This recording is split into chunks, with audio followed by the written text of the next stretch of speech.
आज जगाच्या इव्होल्युशन मध्ये कॉक्रोच असा आहे की त्याला तुम्ही त्याच्यावर किती मोठं जहरीला एखादा स्प्रे पण मारा, तो मरत नाही. ते लाल हीट आणि काला हीट असं म्हणतात ऍड मध्ये. पण जेव्हा एखादा कॉक्रोच एका जागी जमा झाला आणि त्याला आपण नाही का अवॉइड केलं, तिथे त्याची संख्या हजारोनी तयार होते. आणि तुम्ही बघितल्याप्रमाणे कॉक्रोचचं जर बायोलॉजिकल इव्होल्युशन बघितलं आणि सर्च करा की कॉक्रोच हा जगातल्या सर्वात जुन्या म्हणजे प्राण्यांपैकी किंवा नाही का कीटकांपैकी आहे. 1997 पासून तर 2012 पर्यंत. तर ही जी झेन झी आहे यांनी नाही का हे आंदोलन नाही का एकदम सुपरहिट करून दाखवलं. 2013 पासून अल्फा आहे, परंतु सध्या अल्फा जनरेशन एकदम लहान आहे, त्यामुळे नका सध्या ते चर्चेत नाही. परंतु जेनझी यांनी नका स्वरूप बदलून टाकलं.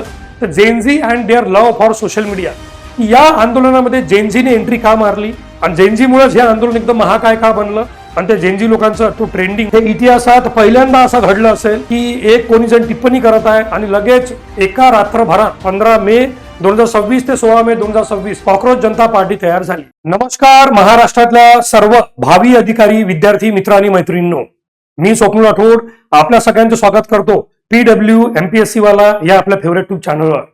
विद्यार्थी मित्रांनो, आज आपल्याला या छोटेखानी व्हिडिओमध्ये जाणून घ्यायचं आहे कॉक्रोच जनता पार्टी CJP म्हणजे काय. CJPचा हा प्रोटेस्ट किंवा निदर्शन एवढं अभूतपूर्व यश त्यांनी संपादन कसं केलं आणि त्या यशामध्ये जेन झी म्हणजे जनरेशन झेडची भूमिका काय आणि झुकती है दुनिया झुकाने वाला चाहिए असा सुद्धा ट्रेंड या अभूतपूर्व यशानंतर का सुरू झाला. तर वेळ न गमावता जाणून घेऊया कॉक्रोच जनता पार्टी आणि त्यांचं अभूतपूर्व यश याची नेमकी सुरुवात कुठून झाली. तर 15 मे 2026 भारताचे सरन्यायाधीश न्यायमूर्ती Suryakant, chief justice of India Suryakant यांनी एका आरटीआय कार्यकर्त्याला, म्हणजेच तो आरटीआय कार्यकर्ता किंवा तो वकील होता आणि तो स्वतःची केस तिथे त्याने दाखल केली होती, पण त्या आरटीआय कार्यकर्त्यावर किंवा त्या वकिलावर टीका टिप्पणी करताना भारताचे सरन्यायाधीश यांनी काही बेरोजगार तरुण आणि आरटीआय कार्यकर्त्याची तुलना झुरळे म्हणजेच कॉक्रोच आणि परजीवी म्हणजे पॅरासाइट यांच्याशी करण्यात आली आणि यामुळे इंटरनेटवर संताप व्यक्त करण्यात आला आणि मै भी कॉक्रोच असा हॅशटॅग ट्रेंड होण्याची सुरुवात झाली. आणि विशेष म्हणजे यापैकी परजीवी पॅरासाइट हा शब्द एवढा हॅशटॅग झाला नाही किंवा ट्रेंड झाला नाही. सर्वात जास्त झुरळ कॉक्रोच या शब्दावर आणि लगेच लागली चमत्कार घडल्या टाईप 1-2 दिवसातच कॉक्रोच जनता पार्टी नावाचा एक प्रकार उदयास आला आणि मै भी कॉक्रोच अशा नावाची हॅशटॅग, टी शर्ट्स आणि नका वेगवेगळ्या प्रकारची नका उत्पादन उपलब्ध झाली आणि जणू काही इंटरनेटवर फक्त एकच गोष्ट चालू होती, ती म्हणजे कॉक्रोच. अनेकांना सुरुवातीला एक कॉमेडी वाटलं की कॉक्रोच वगैरे आणि कॉक्रोच जनता पार्टी असा काही प्रकार असू शकतो का, बट ऑब्विसली त्यांना माहित नव्हतं की भविष्यात जाऊन हे काय करणार होते. लगेच दुसऱ्या दिवशी म्हणजे 15 मे 2026 ला टिप्पणी होते झुरळे आणि परजीवी. एका दिवसात 16 मे 2026 ला रणनीतिकार म्हणजे स्ट्रॅटेजिस्ट अभिजित दिपके यांनी अधिकृतपणे कॉक्रोच जनता पार्टीची स्थापना केली. हे इतिहासात पहिल्यांदा असं घडलं असेल की एक कोणी जण टिप्पणी करत आहे आणि लगेच एका रात्रभरात 15 मे 2026 ते 16 मे 2026 कॉक्रोच जनता पार्टी तयार झाली. यावर सुद्धा एक जग म्हणजे हा एक मिस्टेरियसली प्रश्नचिन्ह निर्माण करतात की how is it possible in the independent India that never happen before, की आम आदमी पार्टी यांना सुद्धा अण्णा हजारे यांच्या आंदोलनातून त्या आम आदमी पार्टीचा उगम झाला. पण त्यांना नका तो 2-3 महिन्याचं आंदोलन, त्यानंतर त्यांची ना कधी घोषणा करणे आणि बाकी सगळ्या गोष्टी त्यांना सुद्धा एक 5-6 महिन्याचा टाइम पिरियड लागलाच. परंतु 15 मे ते 16 मे एका दिवसामध्ये कॉक्रोच जनता पार्टीची स्थापना करण्यात आली आणि तरुणांना या पक्षाच्या झेंड्याखाली एकत्र येण्याचं आवाहन सोशल मीडियावरच करण्यात आलं.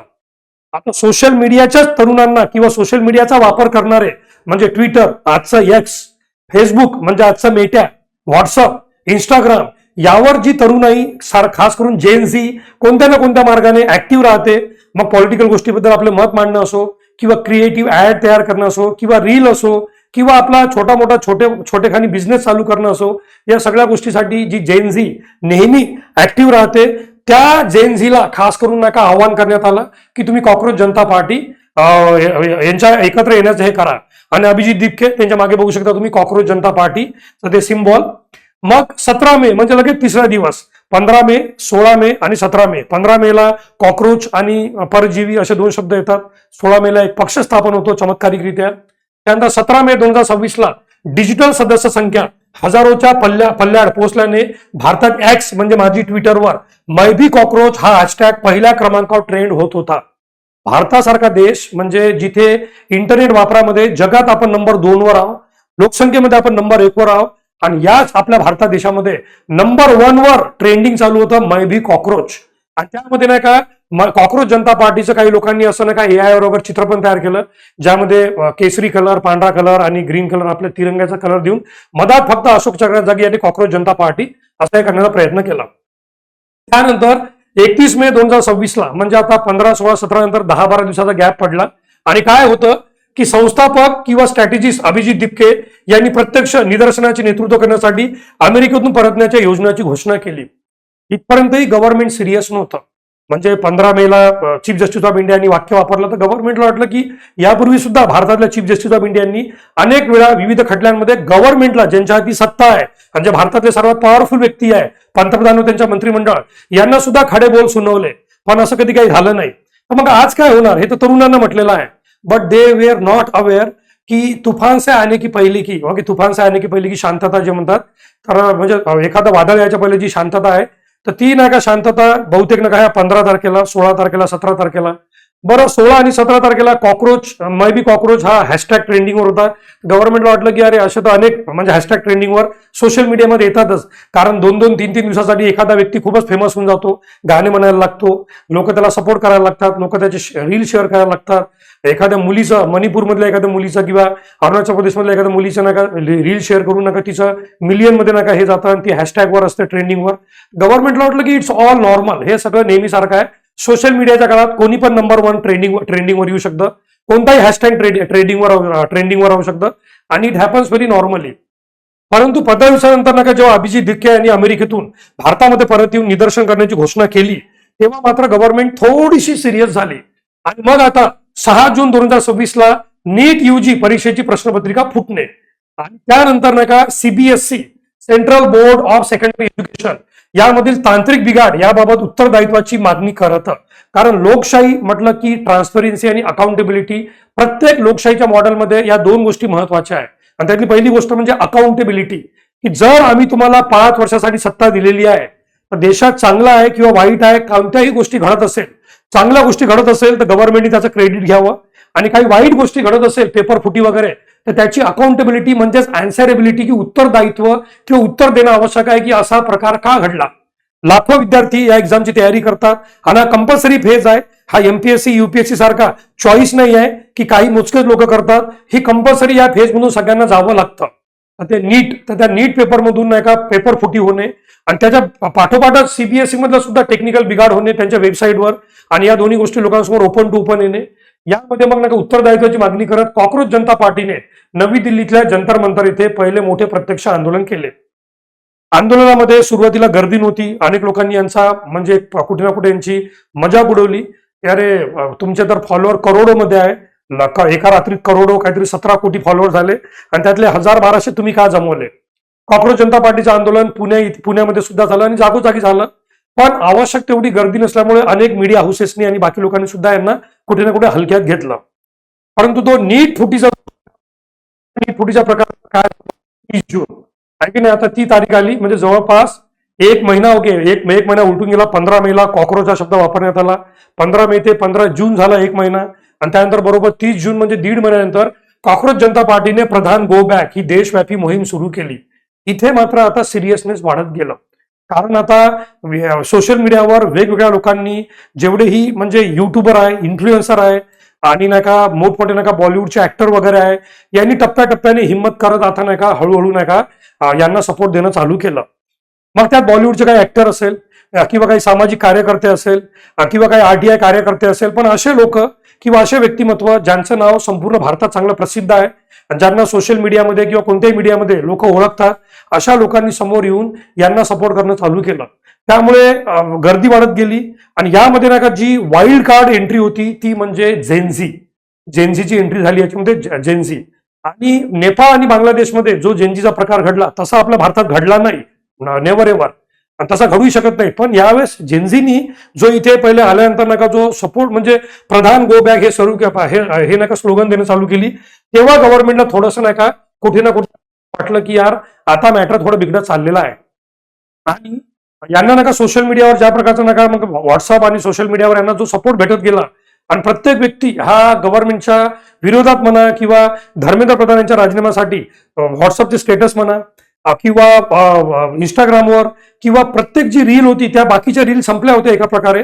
इंस्टाग्रामवर कोणताही व्यक्ती कोणत्याही प्रकारचे रील पाहत असेल, पण त्याला आता फक्त आणि फक्त या जेनझीच्या रील आणि त्यांचा प्रोटेस्ट करण्याचा एक वेगळा प्रकार, पोलिसांनी त्यांना केलेली मारहाण किंवा त्या मारहाणीनंतर सुद्धा त्यांनी पोलिसांसोबत केलेला कोऑपरेशन किंवा नाही का त्यांचे नाही का जे काही स्लोगन्स होते किंवा काही स्लँग्स वर्ड्स होते जे काही लोकांना आवडले नाही, वेगवेगळ्या प्रकारे जेनझी चर्चेमध्ये राहिली. आणि जेनझीच्या या चर्चेमुळे किंवा जेनझीच्या या एंट्रीमुळे, वाईल्ड कार्ड एंट्रीमुळे हे आंदोलन महाकाय आंदोलन बनलं.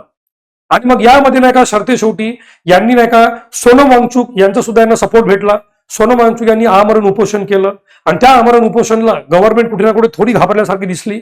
सरते शेवटी झालं की सोनम वांगचुक यांना जबरदस्तीने उचलून घेऊन घेण्यात आलं आणि त्यांना फोर्स फिटिंग करण्यात आलं असं काही लोक म्हणतात, पण त्यांना दवाखान्यात घेऊन नेण्यात आलं.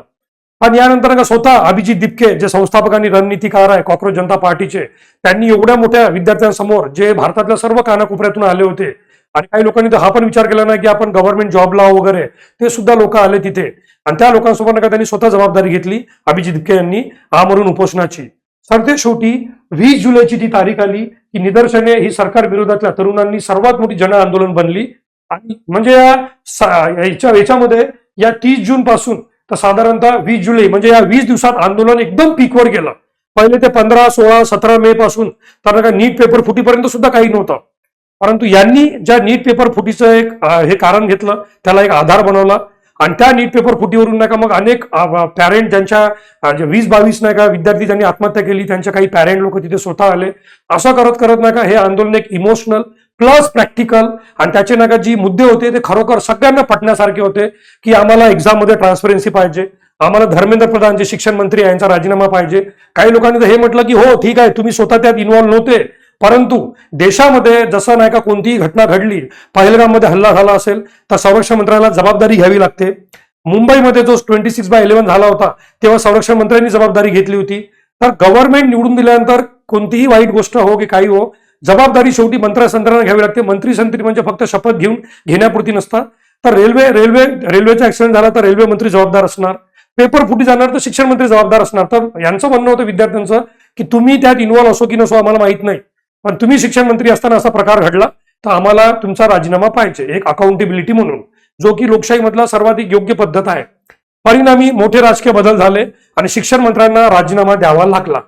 आणि शिक्षण मंत्र्यांना राजीनामा दिल्यानंतर लगेच पंतप्रधान नरेंद्र मोदी इंस्टाग्रामवर सुद्धा आले आणि इंस्टाग्रामवर येऊन नाही का त्यांनी नाही का म्हणजे आपले नाही का मत व्यक्त केले आणि त्या मत व्यक्त केल्यानंतर त्या व्हिडिओला 330 मिलियन काहीतरी व्ह्यू गेले म्हणजे पहिल्या वेळेस. आणि त्यात नाही का अनेक जणांनी त्या व्हिडिओवर आपले मत पण व्यक्त केले. आणि युथ किंवा तरुण लोकांशी जुडण्याचा हा सर्वात योग्य मार्ग आहे. आणि त्यात नाही का धर्मेंद्र प्रधान यांचा राजीनामा दिल्यानंतर प्रल्हाद जोशी यांना नाही का त्यावर नाही का हे बनवण्यात आलं, नवीन शिक्षण मंत्री बनवण्यात आले.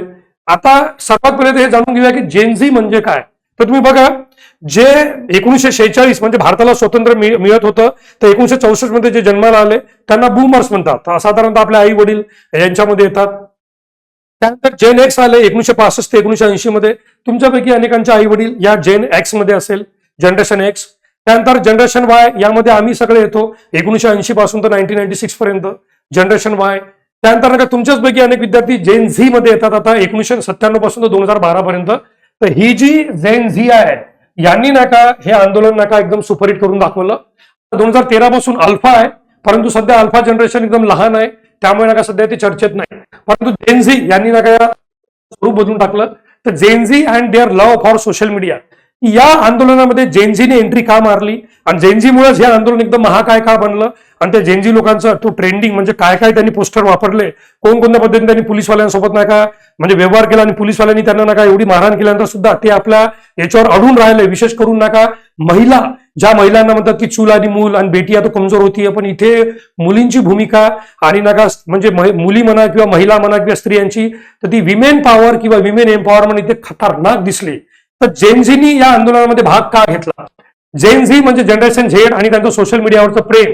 न्यायालयाच्या खंडपीठाने जे निरीक्षण नोंदवलं होतं की समाजामध्ये काही परजीवी आहे, काही झुरळ आहे, झुरळासारखे काही तरुण आहे, झुरळांसारखे काही तरुण ज्यात कोणताही रोजगार मिळत नाही, म्हणजे बेरोजगार म्हटलं. आणि मग त्यांना बेरोजगाराचं फ्रस्ट्रेशन ते कसे करतात की ज्यांना कोणताही व्यवसाय स्थान नाही, यातील काही जण जे बेरोजगार आहे, जे फ्रस्ट्रेटेड आहे, ते वेगवेगळ्या प्रसार माध्यम, काही सोशल मीडिया, तर काही जण आरटीआय कार्यकर्ते स्वतःहून बनतात आणि मग ते सर्वांवर टीका किंवा हल्ले करू लागतात. तर ते म्हणतात ना की रायसा मत बोलो सीधी बात दिल पे लगी. तर हे दिल पे नाही, दिल पे लग के दिल को चीर के कहीं तुम्ही बाहेर निकल गई. आणि मग ना दिल वगे जब दिल तुटता है तो उसकी आवाज दूर तक जाती है असं म्हणतात लोक. खरोखर या लोकांचा इथे दिल तुटला किंवा यांचं हृदय तुटलं, यांच्या हृदयाला फार मोठी भावनात्मक नका ठेस पोहोचली. सरतेशेवटी यांनी नका ते सोशल मीडिया जी आहे ती सोशल मीडिया तिथे सोशल मीडियातून बाहेर पडून त्या रस्त्यावर आले. ज्यांचा जोर आतापर्यंत फक्त सोशल मीडियावर दिसत होता ते आता रस्त्यावर उतरले आणि त्यांनी दाखवून दिली की युथ पॉवर म्हणजे काय, जेनझी म्हणजे काय. आणि का आम्ही डिसाईड केलं आणि आम्ही रस्त्यावर उतरलो तर आम्ही काय करू शकतो हे 20 जुलैला माहीत पडलं. सगळ्या लोकांनी मग नका ट्रेंडिंग केला की हॅशटॅग जेनझीचा विजय किंवा कुडोज टू जेनझी. आता एक बघा याच्यामध्ये की यामध्ये आता ही इंग्लिशमध्ये कोट आहे की some of the youngsters are like cockroaches and they are just like म्हटलं. आता शिक्षण व्यवस्थेबाबतची निराशा जेनझी लोकांना सर्वात मोठी म्हणजे गव्हर्नमेंट पासून त्यांना कॉक्रोच म्हटलं परजीवी म्हटलं याचा त्यांना राग होता. पण नंबर 1 ते या आंदोलनामध्ये का एकदम ना का हेविली इन्व्हॉल्व्ह झाले. शिक्षण व्यवस्थेबाबतची निराशा, परीक्षेच्या प्रश्नपत्रिका फुटण्याचे सत्र आणि फक्त नीटचाच पेपर नाही, 2015 पासून तर आतापर्यंत पेपर फुटीचे प्रकरण भरपूर झाले. यापूर्वी सुद्धा जे गव्हर्नमेंट होते त्या गव्हर्नमेंटच्या काळात सुद्धा अनेक पेपर फुटी झाले. पण 2015 पासून त्यांची संख्या आणि त्यांची फ्रिक्वेन्सी फार जास्त वाढली आणि त्यामुळे पेपर प्रश्नपत्रिका फुटण्याचे सत्र, परीक्षांशी संबंधित गैरप्रकार, करिअरच्या अंधुक संधी आणि मोठमोठ्या ज्या परीक्षा एकदम ट्रान्सपरंट मानण्यात येतात, इमानदार मानण्यात येतात, तिथे सुद्धा काही प्रकरण घडले. त्यामुळे नका परीक्षाशी संबंधित गैरप्रकार, करिअरच्या अंधुक संधी यामुळे निर्माण झालेल्या व्यापक रोषातून सरकारला जबाबदार धरण्याची मागणी जोर धरू लागली आणि जेनझी यांनी अभिजित दिपके यांच्या कॉक्रोच जनता पार्टीला सपोर्ट केला. आता कॉक्रोच हा शब्द का निवडण्यात आला हा तर म्हणजे जेनझी यांनी नका चीफ जस्टिस ऑफ इंडियानी कॉक्रोच शब्द वापरला म्हणून त्यांनी कॉक्रोच जनता पार्टी. पण कॉक्रोच या शब्दाच्या मागे एक नाही का फार प्राचीन स्टोरी आहे विद्यार्थ्यांनो, ती शॉर्टकटमध्ये सांगतो की एक वेळा पृथ्वीवर महाप्रलय आला म्हणते आणि पृथ्वीवर महाप्रलय आल्यानंतर एक नाका जी जहाज होती तुटकी फुटकी जहाज, त्या जहाजीच्या नाका वेगवेगळ्या भागासाठी सगळ्या प्राण्यांनी नाका स्वतःला वाचवण्यासाठी वापर केला. तर हत्तीने तो तराफा किंवा जहाज होता त्याचा वरचा भाग म्हणजे डेक तो घेऊन घेतला, स्वतःला वाचवण्याचा प्रयत्न केला. वाघाने जहाजीचा मागचा भाग म्हणजे स्टर आणि जो माणूस होता त्याने स्वतःला कॅबिन मध्ये लपवून घेतलं. म्हणजे प्रत्येकाने कोणकोणत्या जागा घेऊन घेतल्या.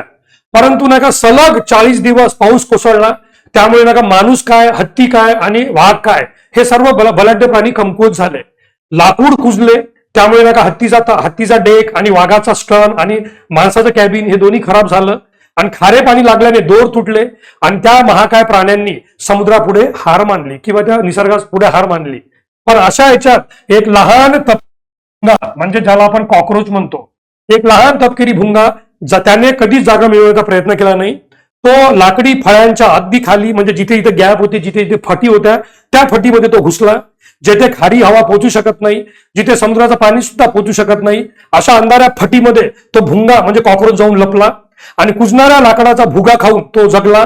अखेर जेव्हा पाणी ओसरलं आणि प्रखर सूर्यप्रकाश पडला आणि जमीन कोरडी पडली तेव्हा ते बलाढ्य प्राणी नामशेष झाले होते. त्यातले अनेक मनुष्य मेले, हत्ती नामशेष झाले किंवा वाघ म्हणजे मरून गेले. परंतु हा लाकडाच्या फटीमध्ये लपलेला जो लहान भुंगा होता, तपकुरी भुंगा, तो प्रकाशातून बाहेर पडला आणि तो जसा होता तसाच होता आणि पूर्णपणे अबाधित राहिला. त्यामुळे हे कॉक्रोच असं म्हणतात की आज जगाच्या इव्होल्युशन मध्ये कॉक्रोच असा आहे की त्याला तुम्ही त्याच्यावर किती मोठं जहरीला एखादा स्प्रे पण मारा तो मरत नाही. ते लाल हीट आणि काला हीट असं म्हणतात ऍड मध्ये. पण जेव्हा एखादा कॉक्रोच एका जागी जमा झाला आणि त्याला आपण नाही का अवॉइड केलं, तिथे त्याची नाही का संख्या हजारोनी तयार होते. आणि तुम्ही बघितल्याप्रमाणे कॉक्रोचचं जर बायोलॉजिकल इव्होल्युशन बघितलं आणि सर्च करा की कॉक्रोच हा जगातल्या सर्वात जुन्या म्हणजे प्राण्यांपैकी किंवा नाही का कीटकांपैकी आहे ज्याने करोडो वर्षाचं नाही का हे इव्होल्युशन बघितलेलं आहे. आणि त्यामुळे मनुष्य येतो मनुष्य जातो, हत्ती आणि वाघांसारखे बलाढ्य प्राणी स्वतःला राजा म्हणणारे जंगलाचे समाप्त होतात. पण एवढ्या मोठ्या महाप्रलयामध्ये सुद्धा तो कॉक्रोच पूर्णपणे अबाधित राहिला. आणि तेच कारण नाही का मग या सीजेपीने दाखवून दिलं की आम्ही त्या कॉक्रोच सारखे आहोत की काही आएंगे काही जाएंगे, मोठमोठे नका बलाढ्य लोक नामशेष होतील पण आम्ही त्या भुंग्यासारखं त्या फटीमध्ये लपून महाप्रलय गेल्यानंतर सूर्यप्रकाशामध्ये बाहेर येऊ आणि आम्हाला जे घडून करायचं ते घडून आणू म्हणजे आणू. दिल्लीच्या जंतर मंतरवर जमलेले हे लोक केवळ स्वतःकडे लक्ष वेधून घेण्याचा प्रयत्न करणारे भरकटलेले गट आहेत का? सुरुवातीला असा प्रश्न विचारण्यात आला की हे लोक फक्त आणि फक्त स्वतःची नाही का म्हणजे स्वतःची नाही का हे करणारे पब्लिसिटी करणारे आहे का? आपली स्वप्न हातातून निसटताना पाहणारे हे हाताच तरुण आहे का? काही लोकांनी असा प्रश्न विचारला. सत्ताधारी व्यवस्थेला पूर्ण करणे अशक्य असलेल्या गोष्टीची ते मागणी करत आहे का? आणि केंद्रीय शिक्षण मंत्री धर्मेंद्र प्रधान यांना पदावर हटवल्याचं त्यांना समाधान होईल का असं म्हटलेलं. आता सर्वात मोठा प्रश्न आहे की राजीनामा भेटलेला आहे, परंतु इथे जे प्रश्न आहे की ते अजूनही समाधानी होतील का एका राजीनाम्याने, की ते भविष्यात अजून काही बाकीच्या राजीनाम्याची मागणी करतील का, किंवा ते वेगवेगळ्या मंत्र्यांचा राजीनामा घेऊन सर्वात शेवटी टोकाला जातील का? तर जैनजी यांनी जे पूर्ण तो प्रोटेस्ट आता देशाला नवी दिशा देणार का? या प्रश्नाचं उत्तर विद्यार्थी मित्रांनो तुमच्याकडून पाहिजे. तुम्ही सुद्धा जैनजी असेल तर नक्की आपले मत कळवा. आणि जैनजीने हा प्रोटेस्ट एवढा यशस्वी करून दाखवला, कॉक्रोच जनता पार्टी, आणि या व्हिडिओबद्दल तुमचे मत नक्की सांगा. आणि कॉक्रोचची जी मी तुम्हाला स्टोरी सांगितली की महाकाय प्राणी रद्द होऊन जातात, नष्ट होऊन जातात, पण कॉक्रोच मात्र टिकून राहतो, नक्की आपले मत कळा. आणि या प्रश्नाचं उत्तर द्यायला विसरू नका की जैनजीचा प्रोटेस्ट आता देशाला नवी दिशा देणार का? तोपर्यंत जय हिंद, जय महाराष्ट्र, जय संविधान.